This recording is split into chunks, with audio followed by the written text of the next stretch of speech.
Les amis, bonjour, Harry Mariette, expert en Krav Maga. Aujourd'hui, on va parler des risques du métier.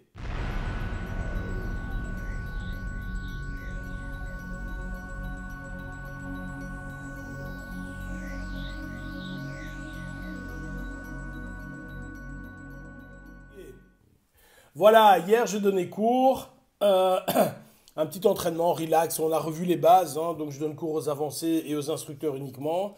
On a revu les bases en Krav Maga, hein, de P1 jusqu'à P5, j'ai fait un cours là, très rapide là-dessus, très sympa. Et comme chaque fois, ou presque chaque fois, à la fin du cours, on fait quelques combats. Et donc, j'ai laissé une dizaine de minutes où les gens se sont battus entre eux. Et ce que moi j'aime faire, parce que je trouve que à force de se battre avec des gants, on est dans quelque chose qui n'est pas du tout réaliste. J'aime bien que les gens travaillent réellement à main nue, de façon à ce qu'ils puissent travailler, bloquer, défendre, tout ça à main nue. En demandant évidemment que personne, en frappant, ne ferme complètement le poing, garde le poing légèrement ouvert, de façon à ce que si tu as une touchette, c'est pas trop grave. Et donc, je sais pas, je laissais une minute et demie de fight, et puis on courait, pompage, abdos, burpees, vous connaissez ça aussi bien que moi. Et donc, à un moment, on est en train de se, enfin, les gens sont en train de se battre, il n'y a pas de problème, ça tourne, ça bouge, il y a une trentaine d'élèves, les gars y vont, c'est très dynamique. Et puis à un moment, j'entends Ah! Je vois une de mes instructrices, hein, pourtant une femme assez forte, qui se prend la tête et la pauvre dame avait reçu un coup de la part d'un avancé et elle a reçu un coup, pas le poing fermé. J'insiste là-dessus parce que pour la conclusion c'est important. Elle a reçu un coup, pas le poing fermé. Elle a reçu un coup, le gars l'a stoppé, mais la main était ouverte, il l'a stoppé, il y a eu un petit choc au niveau du nez. Elle se prend le nez évidemment. Je vais voir, je la mets sur le côté, elle saigne du nez, c'est pas trop grave. Le nez n'est pas cassé, mais vous savez qu'au niveau du nez, le problème, c'est pas trop que le nez casse, c'est les cloisons, hein. Vous avez des cornets comme ça qui fait que vous respiriez bien. Et que quand vos cornets sont cassés ou bougent, bah, vous avez des gros problèmes pour respirer. Donc ça peut être très chiant. Ça m'est arrivé également.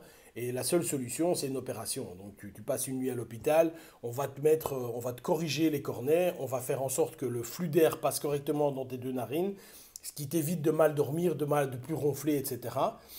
Et tu passes une nuit horrible parce qu'on te met à peu près 1 mètre de coton dans chaque narine et tu respires que par la bouche pendant quasiment 18 heures.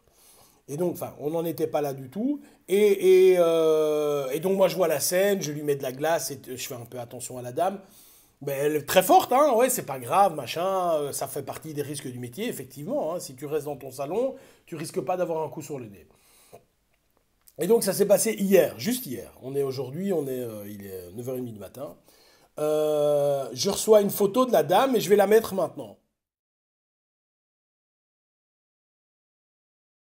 Maintenant. Voilà, ça s'est passé il y a une dizaine d'heures, une douzaine d'heures. Voilà, elle a reçu le coup il y a une douzaine d'heures. Vous avez compris que l'œil qui est pour l'instant un petit peu mauve va travailler vraiment au mauve fort et donc elle se retrouve avec un œil au bord noir. Et donc, les amis, la conclusion est la suivante. C'est qu'évidemment, il y a deux, trois conclusions sympas. La première, bloquer avec son nez, ça marche pas fort. Je crois que tout le monde le sait, mais là, la pauvre dame, elle le sait encore mieux. Deux, il y a évidemment, et j'appelle vraiment aux gens qui se pensent plus forts, il n'y a aucune raison pour que le nez de cette dame soit plus solide que le mien. Il n'y a aucune raison. Si mon nez est solide, le sien est solide de la même façon. J'ai peut-être plus de muscles, peut-être plus de résistance, mais le nez, ça reste le nez. Donc ici, si le nez saigne, si elle a un ou deux yeux au beurre noir, ça, j'aurai la même chose.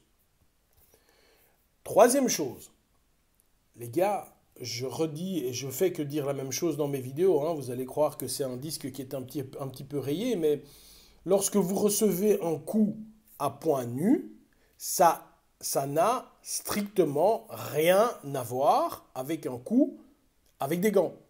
Le mousse, il est fait pour amortir. Également, si tu es comme ça et que tu reçois un coup et que tu recules, c'est une chose, mais là, la pauvre dame avançait, et au moment où elle a avancé, elle a reçu le coup. Donc évidemment, imaginez deux voitures lancées à 50 km/h l'une sur l'autre, c'est un dégât tout à fait différent, plutôt qu'une voiture qui est fixe et une autre voiture qui rentre à 50 dedans. Et le quatrième point que je voudrais citer, c'est au moment où tu reçois le coup, le choc que crée le coup, même s'il ne te met pas KO, elle n'était pas du tout KO, elle était très consciente, la dame, hein, elle était très consciente, même si le coup ne te met pas KO, l'éclair que tu vas avoir dans le visage ou l'éclair que tu vas avoir dans le cerveau permettrait au bad guy en face de peut-être doubler ou tripler la frappe. Et là, évidemment, le KO va arriver. Donc, s'il vous plaît, encore une fois, et quelques enseignements qui viennent là-dedans. Premier enseignement, ne travaillez pas qu'avec des protections. Ne travaillez pas qu'avec des protections. Ce n'est pas une bonne idée, il faut savoir travailler à point de vue, il faut savoir contrôler. 2, c'est un peu bizarre ce que je vais dire, mais il est utile dans ta carrière ou dans ton mode d'entraînement, il est utile d'un moment donner un coup à quelqu'un et de voir ce que ça fait quand tu donnes un coup, même un petit coup. Mais aussi, il est utile de recevoir un coup, de comprendre, bon sang de bonsoir, un coup sans gant, qu'est-ce que ça me fait? Si vraiment vous connaissez des gens qui se disent, ouais, mais moi je reçois un coup dans le visage, il n'y a pas de problème, qui viennent me voir, on filmera ça, je ferai une super vidéo. Je suis même prêt à leur donner 500 € si les mecs ne bougent pas, ou il n'y a pas de sang, ou il n'y a pas de KO, etc. Voilà. Quand vous touchez quelqu'un au visage avec les mains nues, ça a un choc, ça a une répercussion.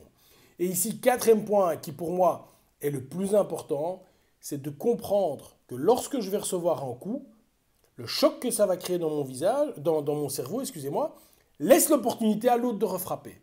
Donc entraînez-vous, si vous recevez un coup, de protéger votre tête et de bouger la boule, parce que si le gars continue, il va vous tuer.